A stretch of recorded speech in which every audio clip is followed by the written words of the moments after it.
नमस्कार, स्वागत है आपका हमारे खास कार्यक्रम हरियाणा डायरीज में। मैं हूं आपके साथ केशव कुमार। इस कार्यक्रम का एक ही उद्देश्य है कि आप तक हरियाणा की हर उस विकास परियोजना की जानकारी पहुंचाई जाए जो मुख्यमंत्री मनोहर लाल के नेतृत्व में लगातार किया जा रहा है। तो आइए शुरुआत करते हैं हमारे इस खास कार्यक्रम हरियाणा डायरी की।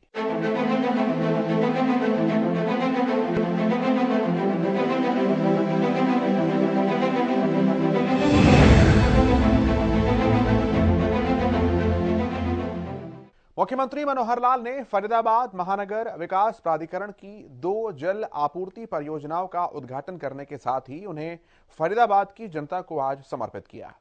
इसके साथ ही मुख्यमंत्री मनोहर लाल ने दशहरा मैदान के विकास कार्य और सौंदर्यीकरण और आंकिर चौक से लेकर दिल्ली सीमा तक विशेष सड़क मरम्मत कार्य का शिलान्यास भी किया है। ये रिपोर्ट आप देखिए, विस्तार से सारी जानकारियां लीजिए।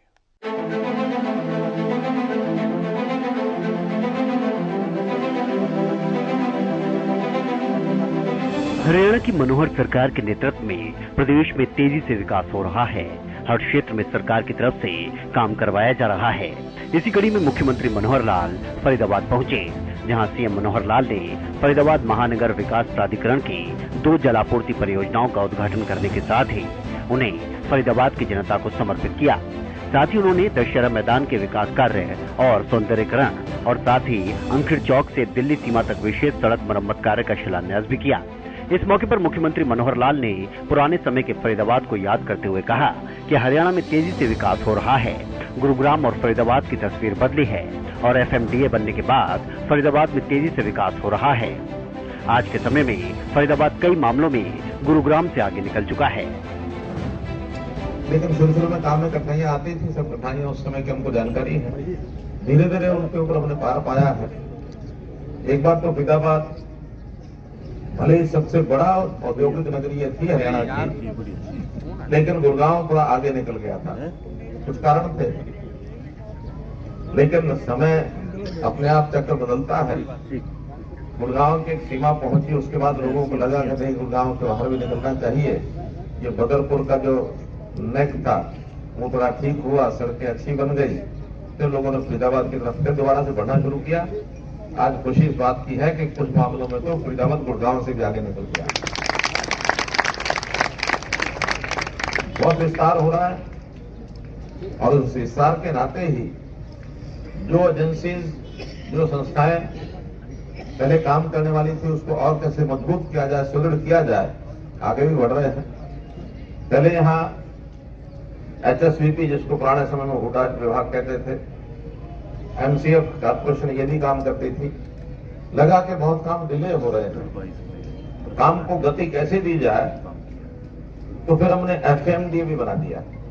और एफएमडीए बनने के बाद मैं समझता हूं इस शहर में काम की गति तो जरूर आई होगी। आई कि नहीं आई? आई है ना। तो उस एफएमडीए में अब इनको फाइलों को बहुत ज्यादा चक्कर नहीं कटवाने पड़ते। नहीं तो पहले फाइल यहां से सरकते सरकते महीनों में तो चंडीगढ़ पहुंचती थी, महीनों चंडीगढ़ में दबी रहती थी, महीनों वापस आने में लगते थे। मुख्यमंत्री ने कहा कि आज के समय में छोटे से छोटे काम आसानी से हो जाते हैं। मुख्यमंत्री ने कोरोना काल को याद करते हुए कहा कि कोविड में जनता ने हमारा साथ दिया और आपसी तालमेल के साथ ही विकास तेजी से होता है। साथ ही मुख्यमंत्री ने सेक्टर 22 और सेक्टर 23 के पार्क के अलावा कई और पार्क और कुंड के सौंदर्यीकरण करवाने का भी ऐलान किया। ये एक अच्छा एक संयोग बना हुआ है कि इन शहरों को, अब इसके बाद आगे सोनीपत है, इसी प्रकार से पंचकुला है, हिसार है, रोहतक है, करनाल है, ये कुछ शहर और ऐसे हैं जो इसी गति से बहुत तेज आगे बढ़ रहे हैं। मैं तो प्रदेश की एक ही स्थिति आपको बताता हूं कि देश भर में जितने प्रदेश हैं उसमें जो बड़े प्रदेश हैं उन सब में पर कैपिटा इनकम हरियाणा की सबसे ज्यादा है। हरियाणा बहुत चीजों में आगे निकल गया है। प्रभु की अपार कृपा है, यहाँ की जनता का सहयोग है, सबका साथ सबका विकास की जो बात लेकर हम चलते हैं, इसमें वास्तव में सहयोग भी पूरा मिलता है। छोटे छोटे काम तो सरकार को कराना ही नहीं पड़ते, अपने आप बहुत सी संस्थाएं करा देती हैं। उनका जो सीएसआर होता है, किसी को भी कहते हैं 2 करोड़, 5 करोड़, 4 करोड़, 10 करोड़, उसके सीएसआर के माध्यम से हो ही जाते हैं। कोविड में 350 करोड़ जनता ने दिया हमको, किसी प्रदेश में इतना पैसा नहीं मिला। 350 करोड़। तो मेरा कहने का भाव यह है कि एक आपसी तालमेल जनता का, सरकार का, संस्थाओं का, हमारे सांसदों का, विधायकों का, पार्षदों का, और अब तो ग्रामीण क्षेत्र में हमारे पंच सरपंच भी नए आ गए हैं, जिला परिषद पंचायत समिति के मेंबर भी नए आ रहे हैं। सब मिलकर के इस हरियाणा की हम फिजा को बदलेंगे, नया हरियाणा बनाएंगे, लाएंगे, ये मैं आपको विश्वास दिलाता हूं। 2-3 छोटी-छोटी बातें मुझे बैठे बैठे यही बताई गई हैं, तो मैंने कमिश्नर एमसीएफ से बात कर ली है। ज्यादा नहीं है, 5 करोड़ का खर्च है, लेकिन काम क्या है, सेक्टर 22-23 का जो एक पार्क है, कितने एकड़ का है, 8 एकड़ का ये पार्क है, पंडित दीनदयाल उपाध्याय जी के नाम से है, उसका सौंदर्यकरण एमसीएफ ने जिम्मे ले लिया, वो जरूर कराएंगे। मुजस्सर में एक बड़ा पार्क है, उसका भी 1.5 करोड़ रुपया लगा करके उसका भी सौंदर्यकरण कराया जाएगा। और ऐसे ही एक महाभारत काल से कुंड की मान्यता जो है, बाबा हृदयराम कुंड, ये कहाँ है, सामने ही है, इस पर भी 1.5 करोड़ रुपया लगा करके इसका भी सौंदर्यकरण कराया जाएगा। मुख्यमंत्री ने कहा कि भ्रष्टाचार और क्राइम पर हमने कड़ा प्रहार किया है। योजनाओं के लिए आने वाले पैसे में हेरफेर करने वाले अधिकारियों की पहचान की गई। अपराध पर शिकंजा कसने के लिए भी कड़े कदम उठाए गए, जिससे जनता काफी खुश है। आपकी डिमांड्स, आपकी समस्याएं, आपकी मांग, कुछ ऐसी छोटी छोटी समस्याएं और आई है मेरे ध्यान में। जब मैं आता हूं तो हर शहर की जानकारी लेके जाता हूं। तो यहाँ खास करके जो सड़कें टूटी हुई हैं, उसमें कुछ समस्याएं पिछले दिनों में थी। कुछ कंट्रैक्टर्स का झगड़े थे, उनकी पेमेंट रुकी हुई थी, वो धीरे धीरे करके सब ठीक हो गया है, काफी काम हो गया। फिर भी जो बचा हुआ है वो सारा मैंने डिप्टी कमिश्नर साहब को दे दिए हैं, वो सड़कों के नाम भी दिए हैं। वैसे ही सफाई का एक अच्छा अभियान यहाँ चले, ये सब करना है। एक जो दर्द भरी कहानी फरीदाबाद की है, वो मैं आपसे साझा करना चाहता हूं कि यहाँ पर एक बहुत बड़े बड़े विषय ऐसे निकले जिसमें से जितना पैसा भेजते हैं वो पैसा पूरा नहीं लगता। कहीं ना कहीं जो गड़बड़ होती है, गड़बड़ करने वाले उन अधिकारियों का, उन कर्मचारियों का, और जो और लोग उनमें मिले हुए हैं, उन सब की पहचान कर ली गई है। और मैं विश्वास दिलाता हूं कि आगे इस प्रकार का कोई काम फरीदाबाद में होने नहीं देंगे जिसमें भ्रष्टाचार नहीं।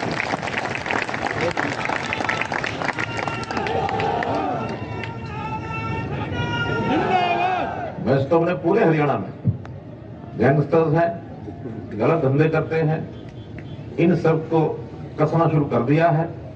हमको लगता था शायद इनकी कसाई थोड़ा ज्यादा होगी तो जनता में कहीं विरोध का स्वर ना निकल आए, लेकिन खुशी है कि जनता उससे खुश हो रही है कि ये जो उनकी जो टेल ट्विस्टिंग है वो करते रहना चाहिए, क्योंकि यही लोग गलत काम करने में सबको जो प्रेरणा देते हैं, इसमें कुछ जनता के लोग भी फंसते हैं, फंसने के बाद वो पछताते हैं। तो इनसे सफाया करना बहुत जरूरी है। तो हर दृष्टि से हरियाणा को आगे बढ़ाने के लिए आप और हम मिलकर काम करेंगे। बहुत बहुत धन्यवाद, बहुत बहुत आभार। साथ ही मुख्यमंत्री मनोहर लाल ने फरीदाबाद को लेकर एक बड़ा ऐलान किया। सीएम ने कहा कि हरियाणा सरकार फरीदाबाद को नोएडा से जोड़ने के लिए सीधी सड़क बनाने जा रही है। इसके साथ ही ईस्टर्न और वेस्टर्न फरीदाबाद को भी जोड़ा जाएगा। इससे शहर के लोगों के साथ ही बाहर से आने वाले लोगों को भी काफी फायदा होगा। अपने फरीदाबाद दौरे पर सीएम ने कहा कि फरीदाबाद का लगातार विस्तार हो रहा है। विकास कार्यों को गति देने के लिए हमने एफएमडीए का गठन भी किया। इसके साथ ही विकास के काम की फाइल फरीदाबाद से ही पूरी हो जाती है और ये व्यवस्था सरकार ने की। सीएम ने कहा कि आने वाले वक्त में लगभग 2,500 करोड़ के काम फरीदाबाद में करवाने का सरकार ने लक्ष्य रखा है। मुख्यमंत्री ने कहा कि पहले फाइल चंडीगढ़ पहुंचने में काफी समय लग जाता था, लेकिन अब सब काम यहीं पर हो जाता है। एफएमडीए की बैठक भी वो यहीं पर लेते हैं। पानी की समस्या बड़ी समस्या है। रेन्यूअल के जरिए यमुना नदी से पानी लिया जा रहा है और पानी की दिक्कत नहीं आने दी जाएगी। बाकी सड़कों के काम, फ्लाईओवर के काम सब एफएमडीए के जरिए होंगे। नए फरीदाबाद से पुराने फरीदाबाद को जोड़ने के लिए जो सड़कों के लिए धनराशि की जरूरत होती है, उसको मंजूरी दे दी गई है। जेवर एयरपोर्ट जाने में आसानी होगी और यहाँ का विकास भी होगा। साथ ही क्षेत्र में लोकल बस के लिए 50 ई बस जल्द ही आने वाली है। तो चंडीगढ़ पहुंचती थी, महीनों चंडीगढ़ में दबी रहती थी, महीनों वापस आने में लगते थे। तो कोई छोटा सा काम भी होता तो 1 साल पहले शुरू नहीं होता था। अब किसी विकास के काम के फाइल को चंडीगढ़ नहीं जाना पड़ता, यही एक ऑफिस निकलेगी, दूसरे में पहुंचेगी। और अगर उसको फाइनल करने के लिए चेयरमैन के नाते, एफएमडीए का चेयरमैन कौन है? मालूम है ना?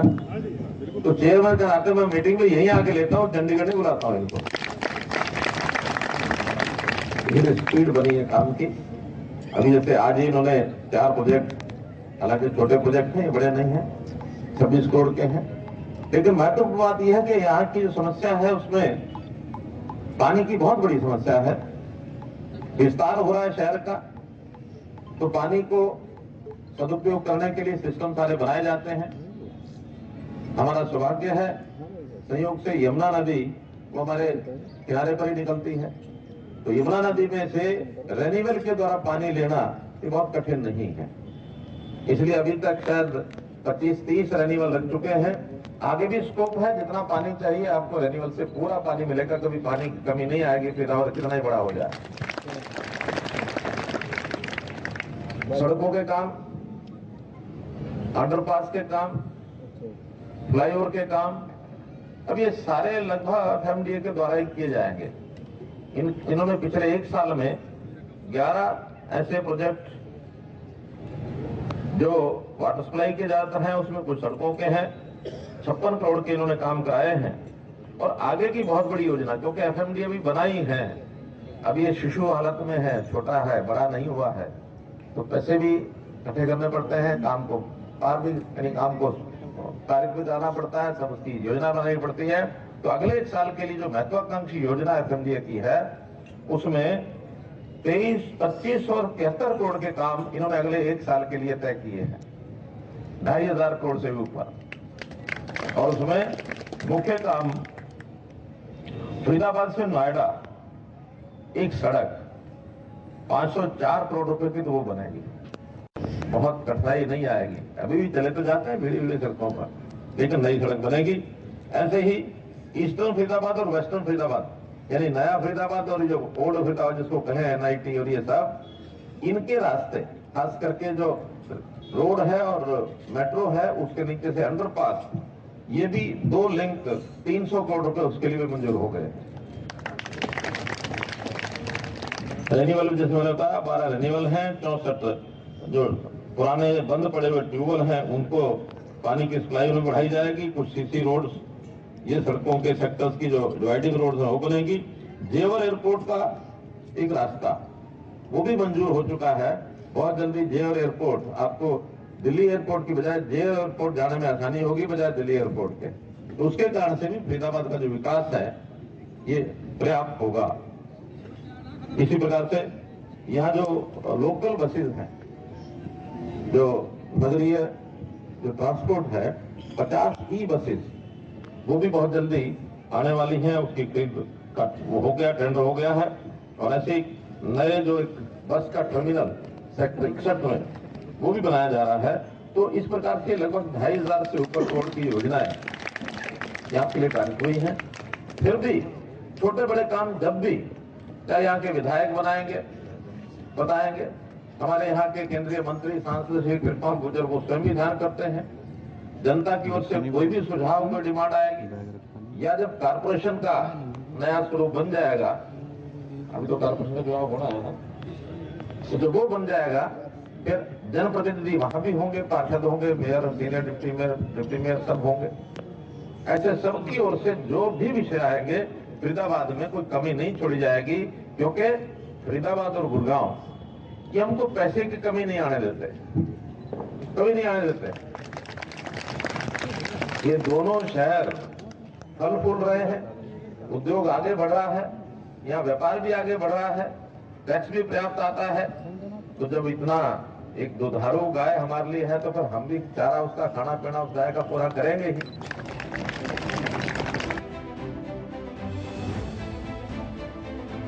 मुख्यमंत्री ने फरीदाबाद के नागरिकों को बेहतर सड़क सुविधा के लिए अंकिर चौक से दिल्ली सीमा तक 8.5 किलोमीटर मास्टर रोड के मरम्मत कार्य का शिलान्यास किया। इस कार्य के दायरे में सड़क साइनेज बोर्ड, बरसाती पानी की निकासी की मरम्मत, पैदल पथ के निर्माण सहित अन्य सड़क सुरक्षा सुविधाओं को शामिल किया गया है। इस परियोजना की अनुमानित लागत 24 करोड़ 70 लाख रुपए है। कुल मिलाकर फरीदाबाद को बड़ी सौगात मुख्यमंत्री की तरफ से दी गई। साथ ही आने वाले 1 साल में फरीदाबाद में कैसे विकास कार्य होने हैं, इसकी जानकारी और विजन भी मुख्यमंत्री ने साफ किया।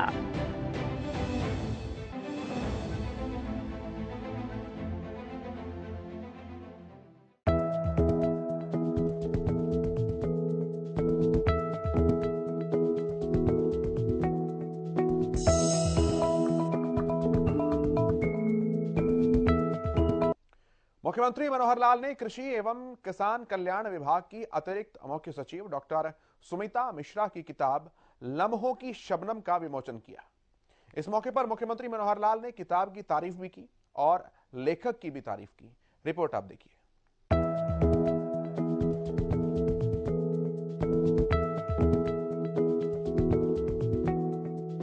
हरियाणा के मुख्यमंत्री मनोहर लाल ने कृषि एवं किसान कल्याण विभाग की अतिरिक्त मुख्य सचिव डॉक्टर सुमित्रा मिश्रा द्वारा रचित 5वां कविताओं का संग्रह लम्हों की शबनम का विमोचन किया। उन्होंने अपने विचारों और विभिन्न कविताओं की लड़ी में पिरोते हुए कहा कि किताब के माध्यम से अपने विचारों और भावनाओं को उजागर करना एक कला है, जिन्हें कविताओं के माध्यम से लोगों तक पहुंचाने का कार्य किया गया है। मुख्यमंत्री ने कहा कि डॉक्टर मिश्रा में लिखने की बेहतरीन कला है, जिसे उच्च पद पर रहते हुए भी समय निकालकर ये संग्रह लिखे हैं। वो उनकी दुर्लभ प्रतिभा को दर्शाता है और इसमें यह भी साबित होता है कि वो गुणों की धनी हैं। इससे पहले भी उनके 4 कविताओं के संग्रह आए हैं। उनमें 2 अंग्रेजी व 2 हिंदी कविताओं के संग्रह शामिल हैं। उन्होंने कामना की कि डॉक्टर मिश्रा भविष्य में भी ऐसी ही कविताओं के संग्रह लाती रहेंगे और अपनी लेखनी से अनुभवों को रूबरू करवाते रहेंगे। मुख्यमंत्री ने कहा कि लम्हों की शबनम के कविता संग्रह में संवेदनशीलता के सकारात्मक पहलुओं को दर्शाने का प्रयास किया गया है। कविता संग्रह से ऐसा प्रतीत होता था कि इसमें महिलाओं के प्रति हो रहे आक्रोश की झलक सामने आएगी, लेकिन शबनम जितनी ठंडी, सुंदर, पारदर्शी और मन को सुकून देने वाली होती है, यह कविता संग्रह उसी परिभाषा को चरितार्थ करता है। उन्होंने कहा कि वास्तव में ये संग्रह जहन से नहीं, दिल से लिखी हुई रचनाएं हैं, जो मार्मिक रिश्तों को दर्शाती भी हैं। रचनाकारों में इतिहास का बोध होना भी उनकी लेखनी को मजबूत और शानदार बनाता है। आज के इस कार्यक्रम में आने से पहले मुझे ये पुस्तक दिखाने के लिए दी गई थी और ये मिश्रा जी, मैडम मिश्रा जी, तो उसको मैंने थोड़ा देखा, क्योंकि मैंने कहा कि जिसका विमोचन करना मुझे पहले थोड़ा सा देख लेने दो। हालांकि विमोचन से पहले दिखाना तो चाहिए ही होता है, जिसने विमोचन करना है। मालूम नहीं क्या है उसमें। जब उसको मैंने पन्ने पलटे देखा, जैसे त्रिखा जी बता रहे हैं कि मैंने उसमें से कुछ कविताएं पढ़ी हैं, पढ़ते पढ़ते एक विचार मन में आया कि इनको इतना लिखने का समय कैसे मिल जाता है। और फिर ये एक ही संग्रह नहीं है, उससे पहले भी जो जानकारी मिली कि ये इससे पहले 4 और कविता संग्रह इनके छप चुके हैं। 2 इंग्लिश में है, 2 हिंदी में है, और ये 5वां हिंदी में है, तो क्रम से शायद 6ठा फिर इंग्लिश में आएगा। तो जब ये प्रश्न हुआ कि समय कैसे मिलता है, तो फिर मुझे लगता है कि या तो जितना हम काम देते हैं वो बहुत कम है,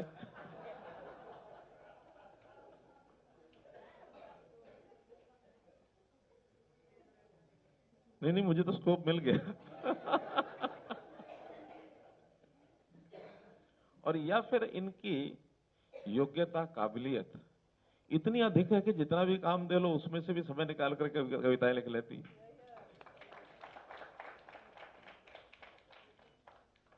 तो ये एक दुर्लभ गुण है इनमें, जो इनकी पहले अंग्रेजी की कविता छपी है, a life of the light, फिर हिंदी की है जरा सी धूप, फिर वक्त के उजाले में, और चौथी फिर अंग्रेजी में है पैट्रियट और ए कलेक्शन ऑफ पोएम्स। तो ऐसी ये 4 कविताएं लिखी गई हैं। और इसमें जो याद कराने की बात है वो हो सकता है आपको सब पता हो। जब ये पहले इन्होंने लाइफ ऑफ लाइट जब कविता संग्रह ये हुआ, तो स्वर्गीय खुशवंत सिंह जी ने उस समय जो पंक्तियां कही थी वो पढ़ने लायक है। अंग्रेजी में कहा उन्होंने, her writing displays a powerful yet enduring mixture of simplicity and depth, whether it is a bittersweet after loss of remembered love or the existential questions. I have little doubt with the publication of this collection, we will see the emergence of a new star in the galaxy of Indian poets. तो बहुत अच्छा एक इनके बारे में वर्णन किया गया। वही अब सब हम समझते हैं, जानते हैं कि ये काम अपने आप में आसान नहीं है, बड़ा कठिन है। और जब कठिन काम होता है तो उस भावना को उजागर करने के लिए वास्तव में जो कृति होती है उसमें से चीजें निकलती हैं। कोई भी जो इस प्रकार के उद्गार प्रकट करता है, चाहे वो पद्य में, चाहे छंद में, कविता में अथवा अन्य प्रकार से, तो अपने मन के विचार तो आते ही हैं। तो उस प्रकार के विचारों का वर्णन हमारे कौशिक जी ने भी किया है, हमारे त्रिखा जी ने भी किया है। इनके कविताओं में से एक कविता जो अच्छी लगी मुझे, तुम इस पल को तराशते रहो, तुम इस पल को तराशते रहो, वो चट्टान लगे तो क्या, तुम्हारा नया बुद्ध उसी में नेहा है। तो आशा भरी एक बात कि आशा में बहुत कुछ है। मुश्किलों का अंदाजा चेहरे से मत लगाना, मुश्किलों का अंदाजा चेहरे से मत लगाना, क्योंकि कोविड के दिनों में सबके चेहरे ढक गए थे जब मास्क पहना था। तो इस कविता का शीर्षक भी मास्क है। मुश्किलों का अंदाजा चेहरे से मत लगाना, तुमने अब पहना है, हम तो बरसों से मुखौटों के माहिर हैं। इसलिए एक और जो आम लोगों की आदत बन गई है, उस आदत के बारे में लिखा है कि आसान की आदत बड़ी जालिम है, आसान की आदत बड़ी जालिम है, किसी को मुश्किल का शौक ही नहीं रहा।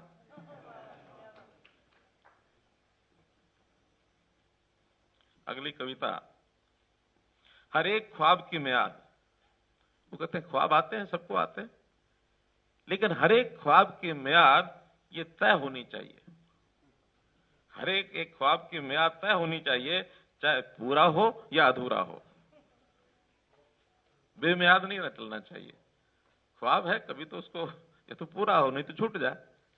आगे, एक जुनून की एक उम्र होनी चाहिए, उसकी फिराक में या पाने में, वो भी उम्र तय होनी चाहिए। उसकी फिराक में या पाने में, जीने में या गंवाने में, सब्र और कोशिश की एक हद तय होनी चाहिए।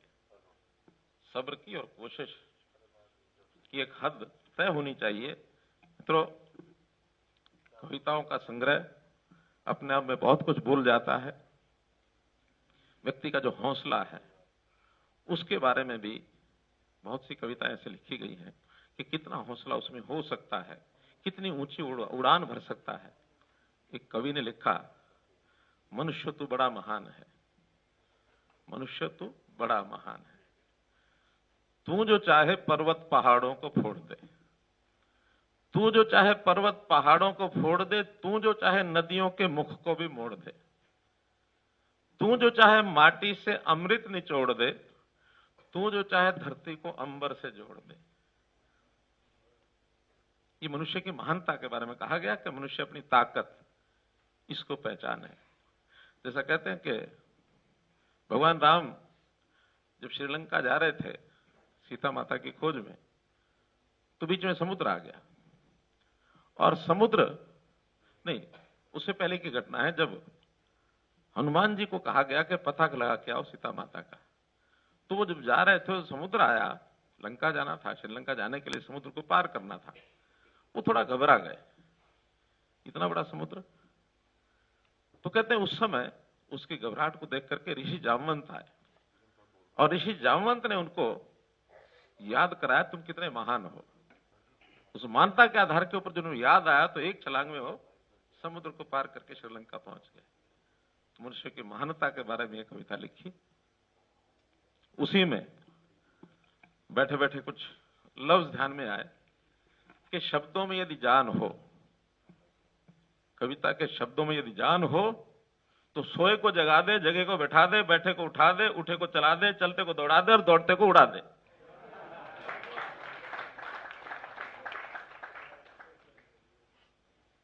तो कवि जो है कई प्रकार के हौसले, कई प्रकार की निराशा में से आशा, कई प्रकार के इम्तिहानों के समय हौसला बुलंदी।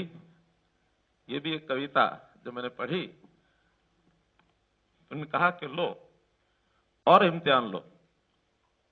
इम्तिहान कैसे होता? लो और इम्तिहान लो। जिंदगी तुम्हें अपने सबक पर गरूर है, जिंदगी तुम्हें अब अपने सबक पर गरूर, हमें अपने हौसलों पर। उन्होंने इस पुस्तक की काव्य पंक्तियों का उदाहरण देते हुए कहा कि जुनून की उम्र होनी चाहिए, उसकी फिराक में पाने जीने में सुख व कोशिश की हद तय होनी चाहिए। अन्य पंक्तियों को पढ़ते हुए उन्होंने कहा कि हे मानव, तुम इस पल को तलाशते रहो, वो चट्टान लगे तो तुम्हारा नया बुद्ध उसी से निहार रहा है। कवयित्री एवं अतिरिक्त मुख्य सचिव डॉक्टर सुमित्रा मिश्रा ने इस मौके पर कहा कि इस कविता संग्रह में 75 कविताएं हैं जो आजादी के अमृत महोत्सव को समर्पित है। उन्होंने ये संग्रह अपने टूर पर जाते आते लिखे हैं, जो रोजमर्रा के जीवन में कोई बात मन को छू जाती है, कुछ चुभ जाती है और कोई चुनौती बन जाती है। उन्हें अपने अल्फाजों में परोकर खुद के लिए मायने ढूंढे हैं। उन्होंने पुस्तक विमोचन कार्यक्रम में पहुंचने के लिए मुख्यमंत्री मनोहर लाल का आभार जताया। मुख्यमंत्री मनोहर लाल के कुशल नेतृत्व में हरियाणा प्रदेश लगातार विकास की तरफ आगे बढ़ रहा है। हरियाणा का हर वर्ग ऐसे में सरकार के कामों से काफी संतुष्ट सा नजर आता है, क्योंकि हरियाणा सरकार का उद्देश्य है कि प्रदेश के हर व्यक्ति तक विकास पहुंचाया जा सके। और हमारा उद्देश्य है कि हमारे इस कार्यक्रम के माध्यम से सरकार की हर उस विकास परियोजना की जानकारियां आप तक पहुंचाई जा सके जो कि आपके लिए बनाई जाती है। फिलहाल आज के हमारे इस खास कार्यक्रम में इतना ही। कल आपसे फिर मुलाकात होगी। आप देखते रहिए हरियाणा न्यूज। नमस्कार।